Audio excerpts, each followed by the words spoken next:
Dono de uma diversidade étnica incomparável, por essa e certamente por outras razões, o Brasil é um dos países mais procurados pelos grandes laboratórios para realizar pesquisas de vacinas e medicamentos. Mas só agora nós temos uma lei que resguarda os direitos da nossa população e também das nossas instituições e empresas. Para conversar sobre esse tema, a Cidadania recebe Fernando de Rezende Francisco, gerente executivo da Associação Brasileira de Organizações Representativas de Pesquisa Clínica. Seja bem-vindo, Fernando. É um prazer estar aqui. Obrigado pelo convite. Fernando, vamos explicar um pouco melhor por que o Brasil é tão procurado aqui por conta dessa diversidade étnica. São muitos fatores. O Brasil é procurado por muitos fatores. A diversidade étnica é uma coisa única que a gente tem aqui no Brasil. Então, o Brasil é um país muito populoso, mais de 200 milhões de pessoas. O Brasil ele tem uma infraestrutura, uma capacidade instalada na área médica invejável. Né? Então, ele tem muitos hospitais, clínicas, ele tem muitas indústrias farmacêuticas, ele é um mercado farmacêutico muito grande. Então, ele tem várias características. Além disso, né, também tem uma diversidade étnica única. Ou seja, nós somos brancos, somos mulatos, somos indígenas, somos portugueses, Exatamente. Somos coreanos, somos japoneses. É o resultado de 500 anos de mistura. Então, população europeia, indígena, africana, asiática. Então, o brasileiro é difícil você olhar para uma pessoa e falar assim, você é brasileiro. Tanto que, por outras razões, por isso, também o passaporte brasileiro é daqueles que você pode surrupiar, né, no mercado negro. É o melhor passaporte para os bandidos internacionais. Tem cara de todo mundo. Exatamente. Mas o que essa diversidade, essa variedade tão grande de combinação de pessoas, de tipos de gente, favorece as pesquisas do laboratório em termos de remédios e vacinas? A gente precisa entender, a pesquisa clínica ela é a fase final do desenvolvimento de uma tecnologia médica. Pode ser uma vacina, um medicamento, um equipamento. Pesquisas clínicas em humanos, né? Pesquisas clínicas em humanos, exatamente. E ela é a fase final de uma cadeia muito longa, científica. E aí, a pesquisa clínica é quando você vai testar em seres humanos. Antes disso, é chamada de pré-clínica. Depois que você vai testar em seres humanos, é a clínica. E o que você espera dessa fase? Você espera entender a segurança e a eficácia do medicamento. É um balanço. Então, se existe o risco desse medicamento não ser seguro, ele não vai para a etapa clínica. Quando você tem um balanço, que fala, olha, tem boas características de segurança e tem bons indícios de eficácia, de ser eficiente naquele tratamento, aí o medicamento entra na etapa clínica. E aí você vai ter que entender no organismo de cada um, como que ele funciona. Então, se você pegar por exemplo, chineses, que tem uma característica física muito marcante, e africanos, que tem uma característica física muito marcante e muito diferente dos chineses, a medicação deve se comportar de maneira diferente nessa população. Quando você pensa no brasileiro, e aí chegando na diversidade étnica, você consegue aqui no Brasil ter um grupo diverso dentro de um mesmo país e você vai entender o mesmo medicamento, como funciona com esse público. Então, esse é um dos pontos muito importantes. Por isso que a gente diz que é importante você ter essa diversidade étnica quando você está pesquisando uma medicação. Mas espera aí, isso gera uma certa desconfiança, ou pelo menos deveria gerar desconfiança nas nossas autoridades. Por que esse laboratório estrangeiro está lá querendo vir para cá, para o Brasil, fazer isso? Será que eu não tenho que tomar algumas cautelas? As cautelas são tomadas. Não se faz nenhuma pesquisa clínica sem seguir rigorosos padrões éticos. Tá? Então, a ética é a base da pesquisa clínica. É a base. Então, existem diretrizes internacionais, eu costumo dizer que são diretrizes universais, que dão suporte para as regras éticas em cada país. E o Brasil agora, com a lei de pesquisa com seres humanos, ela trouxe isso para o Brasil de uma maneira muito sólida, colocou isso na força de uma lei. Né? Então, hoje nós temos uma regra de Estado, né? A lei é praticamente algo permanente, então nós temos uma regra de Estado. O Brasil, então, ele pode comunicar para o mundo inteiro, falar, olha, o Brasil tem uma lei que é em pró da ciência. Aí eu te pergunto, como é que era antes? Será que havia alguma brecha para que esses laboratórios fizessem alguma coisa, alguma experiência com brasileiros que não eram aplicáveis, porque eram recusadas por leis de outros países, nos países deles mesmos? Não, não. A maioria dos estudos, quando a gente está falando de estudos, então, das indústrias farmacêuticas globais, a gente está falando do que a gente chama de fronteira da tecnologia, fronteira do conhecimento. São os medicamentos mais inovadores. Esses medicamentos, eles não são testados exclusivamente aqui no Brasil. Aí a gente está falando de uma outra, de outro tipo de medicamento, né? Que é as doenças raras, pesquisas digamos assim, na fronteira da tecnologia, não é isso? Isso. São essas tecnologias, esses tratamentos, geralmente é um tratamento que, para alguma doença que ainda não tem nenhum tratamento, ou algum tratamento inovador para um tipo de câncer em que os resultados não são tão bons quanto esperados. Essas medicações, elas não são testadas só no Brasil. Fazem parte de estudos que nós chamamos de multicêntricos internacionais. Então, o Brasil faz parte, por conta disso, diversidade étnica, por conta da sua capacidade, da sua qualidade de fazer pesquisa clínica, mas o estudo também é feito na Argentina, no Chile, nos Estados Unidos, na Europa, em diversos países, na Ásia. Ele é multicêntrico internacional. Depois, os resultados são somados, aí do ponto de vista estatístico, há uma soma desses resultados para entender esse medicamento foi eficaz, esse medicamento foi seguro. Se você, depois, no final desse protocolo, entender que tem dados suficientes, aí você começa o registro do medicamento. Aí você vai registrar na Anvisa, no FDA, na autoridade europeia, enfim, aí cada país tem a sua regra própria. Como é que era antes da lei?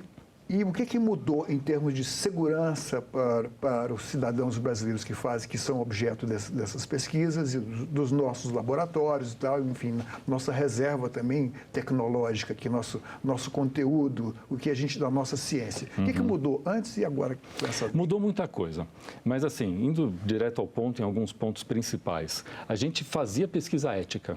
O Brasil já fazia pesquisa com bastante ética, então o rigor ético já existia aqui. O que não funcionava bem? O processo. Nós tínhamos 2 análises éticas para um mesmo estudo, nós tínhamos prazos de análise muitas vezes muito longos, ultimamente eles estavam mais curtos, mas esse processo que o Brasil fazia era um processo que não era adequado do ponto de vista competitivo. Como eu comentei, os estudos multicêntricos, se eu sou uma indústria farmacêutica, eu vou fazer o estudo em 20 países diferentes. Se o Brasil demora muito no seu processo, por que eu vou manter o Brasil? Aí começa a não trazer pesquisas clínicas para cá, né? E a gente tem um potencial muito grande. Quem faz essa análise prévia se interessa ao Brasil ou não? É a Anvisa? Não. Assim, primeiro cabe a quem desenvolve, né? Essas tecnologias geralmente elas vêm de fontes privadas. Então é uma indústria farmacêutica geralmente que detém essa tecnologia e ela que decide. Fala, olha, onde que a gente pode estudar? E entendo que o Brasil tem que fazer parte desse pool, né, desse grupo de países. Então, eles submetem aqui no Brasil. Quem representa o Estado nessa análise prévia de se pode vir ou não? Isso, aí eles submetem aqui no Brasil, aí eles vão submeter em 2 caminhos. A Anvisa, sim, do ponto de vista da vigilância sanitária, então sim, e do ponto de vista ético, você vai para a instância ética, né? Isso que a lei veio mudar. Antigamente tinha uma comissão de ética, uma Comissão Nacional de Ética em Pesquisa, né? E hoje nós estamos vivendo um momento de transição. Agora vai ter uma Instância Nacional de Ética em Pesquisa vinculada diretamente ao Ministério da Saúde. Então, a essa instância cabe analisar, é ético que isso seja feito no Brasil? Isso precisa ser muito rigoroso. Isso não havia antes? Isso havia. Mas não era lei, né? Não era lei. Aí a base eram normas, resoluções. E aí quando a gente pensa no ponto de vista do participante de pesquisa, ele não tinha uma base legal. Então, o fato de você ter uma lei, isso dá mais segurança jurídica para aquele participante, porque você tem uma lei que dita as regras daquele setor, que é um setor bastante delicado, né? Vamos combinar que você testar um medicamento, ainda que nunca foi testado, que ninguém sabe se ele vai ser seguro, se ele vai ser eficaz, então é importante que você tenha uma lei para proteger esse participante. Nós temos cientistas que representam, dentro do corpo de servidores do Estado, capacitados para fazer essa análise? Nós temos muitos cientistas. O Brasil se destaca no mundo por ter cientistas assim de primeiro escalão, nesse sentido. O Brasil faz pesquisas clínicas de alto nível desde a década de 80. Então, a gente sempre teve gerações e gerações aí de profissionais, não só médicos, farmacêuticos, biomédicos, enfermeiros, toda a equipe médica envolvida no estudo, sempre muito de alta qualidade. E a pesquisa clínica, ela só faz sentido, ela só precisa ser feita se ela tiver ética e qualidade. Porque ela pode ser ética do ponto de vista, eu não vou fazer nenhum mal, nenhum dano àquele participante, mas se ela não tiver qualidade, o resultado daquilo não vai servir para nada. Essa lei acrescentou algum item que proteja de uma forma mais abrangente quem está sendo voluntário dessa pesquisa, quem está sendo objeto, participando da pesquisa aqui no Brasil? Ou não melhorou, não mudou nada nisso? Não, melhorou. Melhorou sim. Por quê? Um dos exemplos que eu dou. Bom, a lei por si só, né, essa segurança jurídica é importante, mas ela também cria agora, você tem a obrigação de, antes de começar um estudo, você submete ao Comitê de Ética em Pesquisa um plano de acesso pós-estudo. Então, eu vou ter que informar, né, para o investigador, para o comitê de ética e para o participante, o que vai acontecer ao final do estudo. Então, se ele está participando daquele estudo, vamos supor, ele tem um caso grave oncológico e ele está recebendo uma medicação, ele está melhorando, quando o estudo acaba, o médico vai avaliar e falar, olha, isso aqui está sendo seguro para ele, ele está respondendo bem essa medicação e ele está melhorando. A gente não pode interromper o tratamento. Então, do ponto de vista ético, eu não posso interromper aquilo. Esse tratamento vai continuar. Então, existe um plano que é submetido antes do estudo começar, o Comitê de Ética analisa e aprova, né? E isso vai gerar depois um programa de acesso pós-estudo. Antes, nós tínhamos sim uma resolução da Anvisa, que ainda é vigente, ainda existe, mas as coisas eram um pouco soltas. Hoje isso está dentro da lei, está instituído que dentro do próprio protocolo do estudo, que é a regra geral do estudo, isso está muito bem definido. Então, isso traz muito mais segurança para o participante. Então, o fato de ter uma lei, de ter o plano pós-estudo, o programa pós-estudo, de você ter o alinhamento das regras aqui do Brasil com as regras internacionais, também dá muito mais segurança para que esse paciente olhe para o estudo e fale assim, olha, eu quero participar desse estudo. Né? E eles são, de alguma forma, compensados, recebem algum tipo de vantagem por participarem do estudo? Não existe nenhum pagamento direto. Mas, por exemplo, ter direito ao uso desse medicamento para qual, por qual substância ele foi testado, ou se ele tem direito a uma vacina? Então, ele tem direito a ser tratado. O que a gente não pode por exemplo, assim, vamos imaginar que tem um paciente com uma doença rara e hoje ele é atendido no SUS com alguma medicação que já existe e chega uma indústria farmacêutica que fala, olha, eu quero testar um medicamento específico para essa doença rara. Apresenta isso para o paciente. E o paciente ele vai olhar, ele recebe um documento, que esse é o grande contrato da pesquisa clínica, que é o documento que é o TCLE, Termo de Consentimento Livre e Esclarecido. Nesse documento você tem que contar com uma linguagem coloquial, uma linguagem simples para esse participante, o que é o estudo, como ele vai funcionar, como funciona a medicação, isso tudo é contado ali. Ao assinar esse documento, ele está concedendo, ele está falando, olha, eu quero participar do estudo. Né? Então, ali ele está dizendo que ele quer participar. Aí, a partir desse momento, ele entra no estudo. O que vai acontecer? O direito que ele vai ter, a qualquer momento ele pode sair do estudo. Isso é uma coisa importante, tá? Então, assim, ninguém é obrigado a ficar no estudo. Então, eu posso hoje consentir, falar assim, olha, eu quero participar desse estudo. Se por alguma razão eu voltei para casa, eu conversei com alguém, eu conversei com um médico próximo da família, eu conversei com um advogado, enfim, com a minha esposa, e ela fala, olha, prefiro que você não participe. No dia seguinte, eu chego no centro de pesquisas, um hospital, uma clínica, enfim, e digo, eu não quero mais participar. Eu retiro o meu consentimento e está tudo bem. Ele não sofre nenhum dano por isso, nada, nenhum direito dele é retirado por conta disso. Agora, ele participando do estudo, a medicação sendo boa para ele, como eu expliquei agora há pouco, sim, se o médico entender que aquilo de fato é seguro e pode continuar, a gente não pode esquecer que ali está testando uma medicação que não é aprovada pela Anvisa. Muitas vezes não é aprovada em lugar nenhum do mundo. Quais são as restrições, por exemplo, que essa lei aqui no Brasil coloca para que pesquisas não possam ser feitas aqui no nosso país, em detrimento da saúde dos voluntários aqui? É a base ética. Né? É a base ética. Então, você tem que analisar se do ponto de vista... Bom, eu acho que recentemente a gente viu alguns casos de alguns estudos que tentaram ser realizados, por exemplo, durante a pandemia, né? Em que você tinha... Você pode citar um exemplo? Não, a gente ouvia falar de algumas técnicas, olha, isso daqui pode ser que melhore, pode ser que você não, se você se tratar dessa maneira, você não vai pegar Covid ou você vai se curar da Covid. Quando não tem nenhum tipo de evidência científica, Ou seja, assim, não tem fundamentação Não tem científica. fundamentação. Como eu falei, o processo do desenvolvimento de um novo medicamento é muito longo. Quando a gente chega na fase clínica, já se passaram cerca de 10 anos que estão estudando aquela medicação, aquela doença. Então, eu não consigo entrar nessa fase clínica, testar o medicamento em seres humanos, se eu não tiver evidência, se eu não tiver a base. O que aconteceu durante, aí, parênteses, o que aconteceu durante a pandemia que ninguém aguardou esses 10 anos aí para testar a vacina? Então, o que houve foram testes acelerados. A tecnologia do próprio desenvolvimento da vacina foi acelerado e houve muita...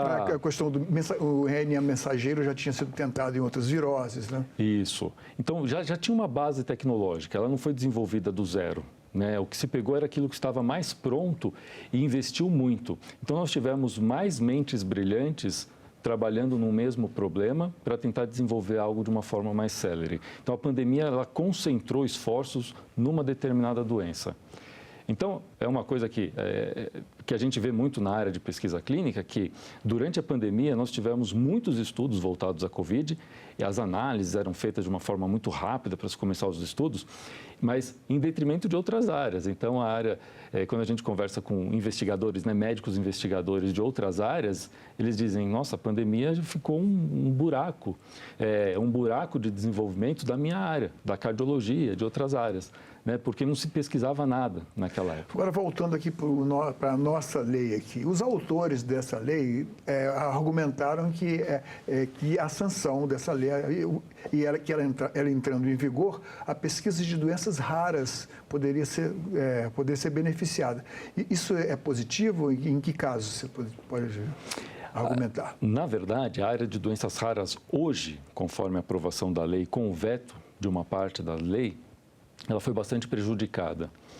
Foi bastante prejudicada. Pelo seguinte, houve um veto do presidente da República para um item que é o seguinte, que dizia que a empresa que desenvolve a medicação, após o final do estudo, ela teria a obrigação de fornecer aquele medicamento por até 5 anos após aquele medicamento estar disponível comercialmente.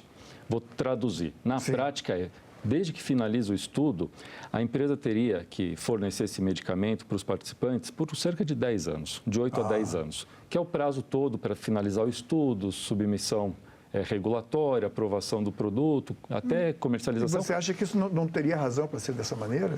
Eu acho que não. Pensando do ponto de vista de quem pode ser beneficiado, você está testando ali. Sim. Um parente meu, por exemplo, está testando aquilo ali. Aí o medicamento deu certo, eu não tenho direito a ser tratado com isso. Aí que está, o direito do participante ele continua. O que vai mudar é quem vai pagar essa conta. Entendeu? É isso que vai mudar, quem vai pagar a conta. Porque aí o que está fazendo, o que era colocado de uma forma de regulamento, de norma? Você estava obrigando uma indústria a cumprir esse papel do Estado. É isso que a gente tinha na prática. A lei vinha mudar isso. Então, quando você não tem mais esse limite dos 5 anos, o que acontece? Quem fornece, quem faz esse tipo de estudo de doença rara ou doença ultra rara, ele olha e fala, puxa, mas doença rara, ultra rara, o que é? É uma doença que eu tenho poucos pacientes. Se eu vou fazer um estudo... Não é rentável, né? Se eu vou fazer comercialmente... eu gasto bilhões de dólares para desenvolver o medicamento. Aí eu vou fazer o estudo e eu sou obrigado a fornecer o medicamento para um percentual significativo desses doentes, a conta não vai fechar. Esse é o dilema do nosso SUS também, em muitos conta casos. Não fecha, né? Recursos judiciais para que o SUS pague tratamentos caríssimos. Esse problema existe. Agora, por que os laboratórios estrangeiros, quiçá os brasileiros, também não se interessam em pesquisar medicação e vacinas para doenças de gente pobre? Isso aí eu faço uma crítica aqui pessoal mesmo. Isso aqui não é... Alguns sim, alguns se interessam, alguns desenvolvem. Então, a gente tem algumas iniciativas. Recentemente, falando com uma dessas multinacionais farmacêuticas que todos conhecem, eles indicaram que estão vindo para o Brasil alguns estudos para doenças negligenciadas, que já são realizadas em outros, malária, por exemplo. Né? Esquistossomose, por exemplo? Eu não sei dar detalhes. Mas, enfim, isso acontece. O que a gente tem que ter, que eu acredito, a gente tem que ter uma base científica para isso. Porque o mercado também não pode mandar em tudo, né? Exatamente. Uma coisa que eu vejo que é muito significativa, eu acho que isso que é importante a gente explorar um pouco, que é, quando a gente recebe no Brasil um estudo para um desses medicamentos são a fronteira da tecnologia, são esses medicamentos com nomes muito complicados para doenças muito específicas, isso deixa um legado no país, que a gente não pode não olhar para isso.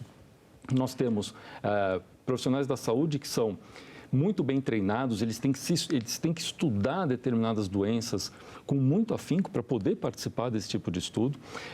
Há investimento nessas clínicas, né, que são centros de pesquisa, podem ser privadas ou públicas, podem ser hospitais, clínicas, enfim, você tem um investimento ali, né? Você tem uma movimentação econômica importante, uma geração de empregos importante, você tem, na verdade, uma renda. Até recentemente, eu estive participando de um evento com uma representante da Santa Casa de Porto Alegre e eu fiquei, assim, muito bem impressionado a quantidade de recursos financeiros que a Santa Casa de Porto Alegre recebe, lucro, de fato, e até pela característica da Santa Casa, ela reverte isso para assistência. Então, a área de pesquisa clínica deles gera muito lucro. Eu estou falando de alguns milhões e milhões de reais mensais que são revertidos diretamente para assistência. Então, tem um legado financeiro direto. Quando a gente começa a aprofundar a análise da pesquisa clínica, a gente vai vendo que ela vai deixando um ciclo virtuoso de benefícios, né? E isso já é um legado. Agora, esses pesquisadores, essas equipes que fazem esses estudos, elas estão prontas para realizar qualquer tipo de estudo. Então, por exemplo... Ou seja, você também cria uma massa crítica de cientistas aqui. Exato. Mas que críticas... Falar em crítica, quais são as críticas que a Abracro faz a essa lei? Eu sei que você não é... Posso só um comentário ainda da pergunta passada. Essa base que fica, esse legado que fica, agora a gente tem que ter investimentos talvez públicos ou investimentos privados de laboratórios farmacêuticos nacionais para investir nas doenças que têm um alto impacto aqui no Brasil também. Certo. A gente já está pavimentado um bom caminho, né? Mas é um setor, basicamente esse setor de desenvolvimento de pesquisa clínica, para essas tecnologias, o grande investimento é privado. Então, a gente não demanda muito do governo. Mas existem linhas importantes de financiamento, por exemplo, FINEP, né? A gente tem ministérios, além do Ministério da Saúde, o MDIC, o MCTI, são ministérios que têm muito incentivo para a pesquisa. Então, eu acredito que as iniciativas desses ministérios para as doenças negligenciadas, as doenças que existem poucos estudos, fica um caminho mais fácil, só pelo fato da gente participar de muitos mais estudos, tá? Essa era a parte final, mas voltando à pergunta agora. Agora, que julgamento você faz, qual o juízo que a Abracro, sua entidade, faz dessa lei em que vocês acham que poderiam melhorar? A lei é muito boa. A lei é muito boa. A gente acompanhou o processo de criação dessa lei, né, de toda a tramitação. Anos, né? No mínimo. Foram 9 anos. Na verdade, o processo começou até um pouco antes, porque houve uma tentativa dentro aqui do Senado, né, da própria senadora Ana Amélia, de falar, olha, vamos fazer alguns grupos aqui para tentar discutir como melhorar, como a gente fazer mais pesquisas clínicas. Okay. Né? Enfim, então, teve toda a tramitação, tudo, nós acompanhamos isso bastante de perto. E a dinâmica a gente não consegue escrever a lei, a gente consegue vir, é o que a gente fazia, trazer dados, trazer informações, né, para os senadores, depois para os deputados, depois voltou aqui para o Senado. Mas já avançamos de qualquer forma, né? Mas a gente entende que a gente avançou muito. Então, assim, a gente comemora muito que essa lei foi sancionada. A gente acredita que o veto que foi feito pelo presidente não foi um veto que vai trazer benefícios para a população. Na verdade, a gente vai fazer com que uma boa parcela da população fique sem alguns estudos, por exemplo, doenças raras e ultra-raras. Então, a gente acredita que esse veto possa ser trabalhado e derrubado, né? Que isso não vai fazer nenhum mal para o país, pelo contrário, isso vai trazer benefícios para a gente. Então, quando a gente olha para a lei como um todo, a gente está muito feliz com a aprovação dela. Se a gente pudesse ter uma borracha e um lápis, talvez a gente reescrevesse um ponto aqui, um ponto ali, mas isso é normal. Eu acho que todo mundo que olha para a lei pensa nisso. Mas a gente está muito satisfeito e a gente acredita que essa lei é capaz de colocar o Brasil no lugar que ele merece. Então, o Brasil hoje está lá na 25ª posição num ranking mundial de pesquisa clínica e a gente acredita que o Brasil pode só estar em 10º lugar. A gente tem potencial. Temos um salto, né? Historicamente, a gente participa de 2% desses estudos. Assim, quando a gente pega dados assim de dezenas de anos. Quando a gente tira uma fotografia aí dos último ano, últimos 6 meses, a gente retraiu muito, a gente está muito perto de 1%. E a gente tem o potencial em estar lá perto de 5%. Então, imagina que 5% a gente está dizendo que vai aumentar aqui no Brasil praticamente um estádio de futebol cheio por ano de pacientes que vão ter oportunidade de participar de um estudo clínico, de profissionais que vão ter novos empregos. Então, assim, é um ciclo de benefícios que está deixando a gente muito empolgado, assim, num momento muito interessante, e a gente acha que talvez 2025 seja o principal ano da pesquisa clínica aqui no Brasil. Fernando, muito obrigado pela sua presença aqui. Esperamos que você consiga levar as suas ideias adiante e que continue aqui colaborando com o Congresso, com o Senado, com as ideias, que a sua associação colabore cada vez mais com as novas ideias aqui. Muito obrigado. Eu que agradeço pelo convite, foi um prazer participar. Esta entrevista e todos os nossos outros programas estão disponíveis para você rever ou compartilhar no nosso site, senado.leg.br/tv, ou então pelo nosso canal no YouTube. Inscreva-se lá e marque o sininho para receber notificações. Obrigado pela companhia e até o próximo Cidadania.